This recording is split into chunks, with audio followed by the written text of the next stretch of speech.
Good morning to you. Good morning to you. This will be a very special day. El bote de Jorge, ¿lo tienes ahí amarrado en el Aquí parque? atrás, no, lo tengo aquí. Acuérdate que yo estoy aquí en la ventana del océano. Lo tengo allá. Ya mismo lo tira ahí, en la pantalla. No, él está ahí. Lo que pasa es que no lo pongo en pantalla para que la gente no se enfoque en el velero. Pero en un momento dado vamos a hacerlo. En un momento salimos en el velero. Miren, antes de irnos a la pausa, dejé la pregunta aquí, la siguiente. Estamos hablando de personas que se unen. Pregunto yo, en asuntos de salud, y doy un primer ejemplo. Llevamos viviendo juntos 5, 10, 15, 20 años. Usted nunca sabe cuándo va a tener un problema de salud.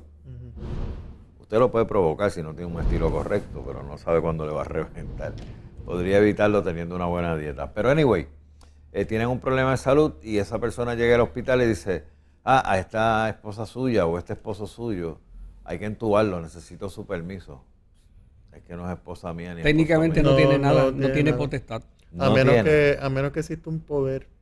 En el caso de un poder, existe la figura del poder duradero, que es para disponer en caso de que una persona sufra una incapacidad, pero ya ese sería un poder donde la persona designa que esta persona se va a encargar de mis asuntos y pudiera disponer de asuntos médicos en caso de la toma de decisiones, pero siempre tiene que estar por escrito que esa es la decisión que en el caso del poderante, que es el que da el poder.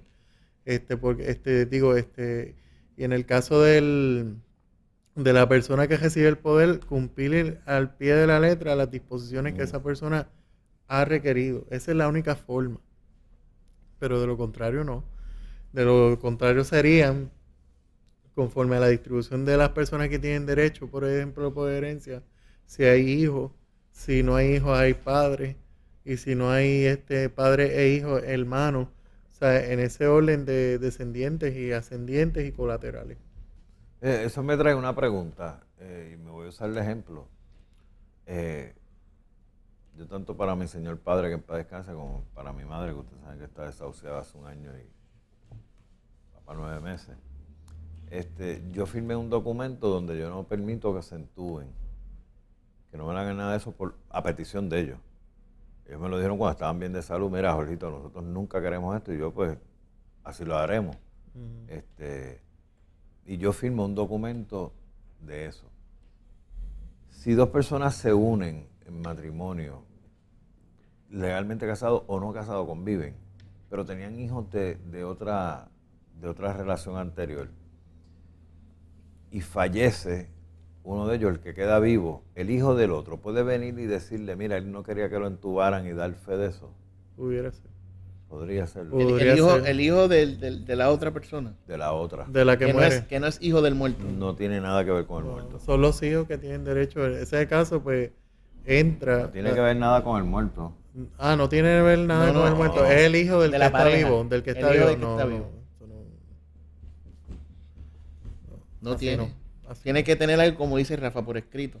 por O escrito. sea que vamos a decirle a todos los amigos que nos ven y nos escuchan que para que esto, aquellos que, yo soy igual, yo no quiero que me hagan nada de eso, tenemos que hacer un documento y depositarlo en las manos de alguien que cuando suceda, de suceder, y Dios quiera que nunca lo tenga que usar, pueda mostrar ese documento legal en el cual yo he decidido que yo no quiero que me entuben. Estoy usando entubar a modo de ejemplo porque es la más frecuente. Tengo que hacer ese documento hoy que supuestamente estoy bien. Y Claro, el documento, claro. También en el caso de la persona que fallece, pudieran existir disposiciones a favor de esa persona que convivía con él, porque no está limitado, pero solamente porque tal vez no tiene el derecho de herencia para efectos jurídicos, pero sí hay un testamento. Usted quiere dejarle una parte, hay una libre disposición que está disponible para ese tipo de situaciones. Eso se lo deja a quien tú quieras. Y esa se la dan donde tú quieras. Y lo que vaya a alegar que esté por escrito en el testamento, ese es en el caso de la muerte.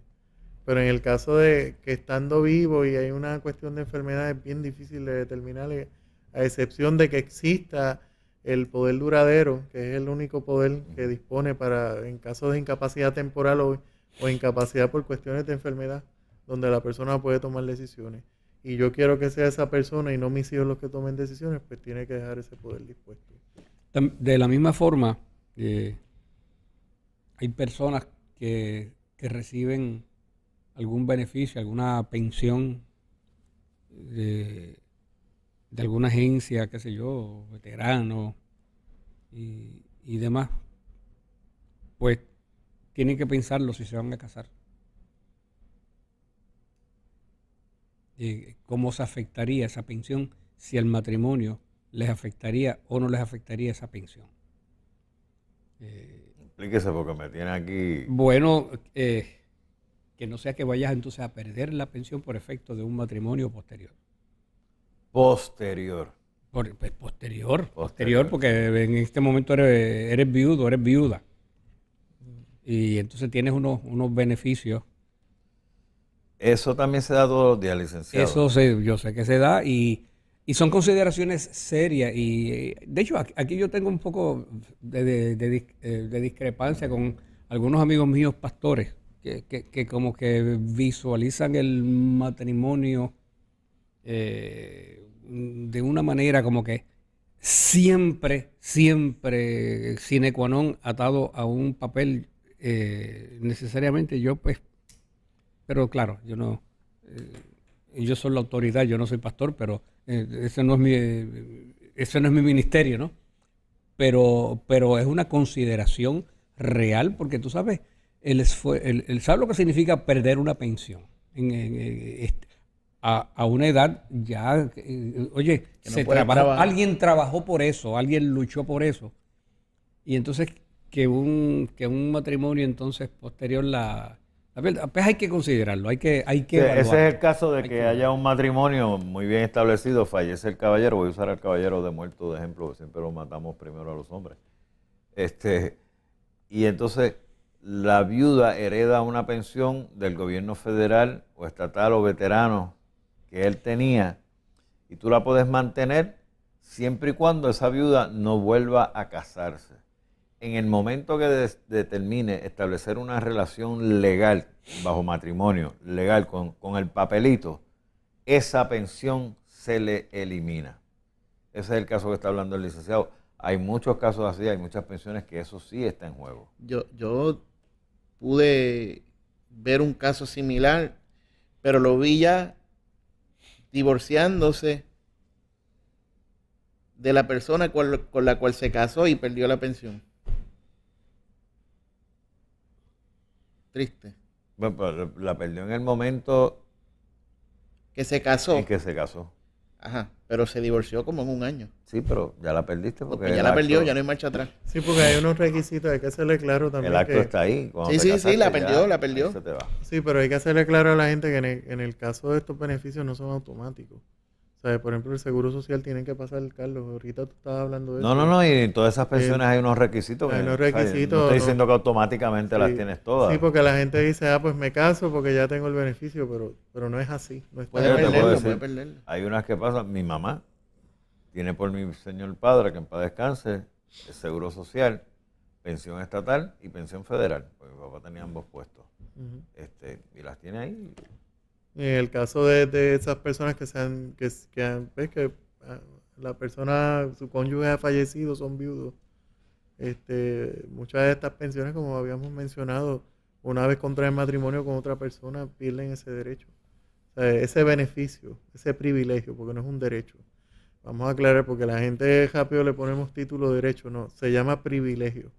¿Y por qué es privilegio? Porque precisamente no siendo un derecho, ha sido un privilegio porque se han cumplido con unos requisitos, ya sea por dispuesto por ley o por un contrato, donde esa persona recibe ese beneficio. Porque por ejemplo, en el caso de las pensiones son podrían llamarse antes como unos derechos adquiridos, pero no es un privilegio que le da, por ejemplo, ser funcionario del servicio público, que el Estado ha determinado que esa es la compensación por tú trabajar y cumplir con los requisitos de X cantidad de años. Y una vez tú te retiras, ese es el beneficio que recibes para ti y para tu cónyuge hasta después de la muerte. Pero una vez ocurre la muerte, se pierde el beneficio por contraer el matrimonio, porque esa es una de las condiciones que ha dado ese contrato que se genera en el caso de los sistemas de retiro. Claro está, añadir que ya hemos demostrado que eso no está escrito en piedra. Ujú. No está escrito en piedra porque actualmente en Puerto Rico estamos viendo cómo se afectan algunas pensiones.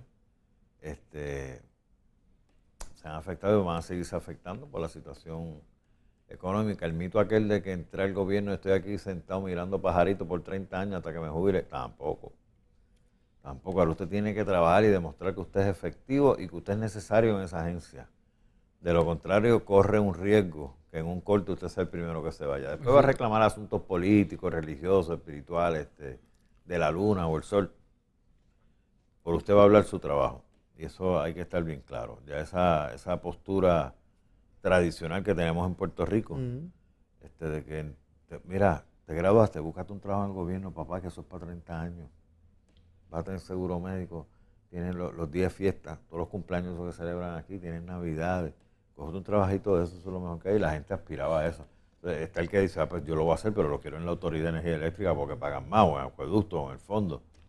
Y hay otros pues que se van ya eso no existe. Y déjame decirte algo, y en la administración pública tenía que existir ese cambio ya, porque como tú dices, tradicionalmente era la creencia de las personas que luchaban un puesto para alcanzar el gobierno, pero tenía que cambiar ya porque muchas de las cosas han sido ineficientes a través de muchos años e injustas para personas que verdaderamente están trabajando en los escenarios de nuestro gobierno. Y están haciendo un trabajo que a veces otros se benefician aunque no lo hagan. Lamentablemente lo que usted dice es muy cierto, y esa es la imagen negativa que hay veces que tienen algunas agencias y compañeros de trabajo cuando ellos no han contribuido a eso negativo, todo lo contrario, pero hay otros que son lo suficientemente irresponsables como para colaborar para eso. Hemos finalizado nuestra primera hora de la mañana de hoy, vamos a ir a una pausa y daremos comienzo a la segunda hora. No se retiren. Good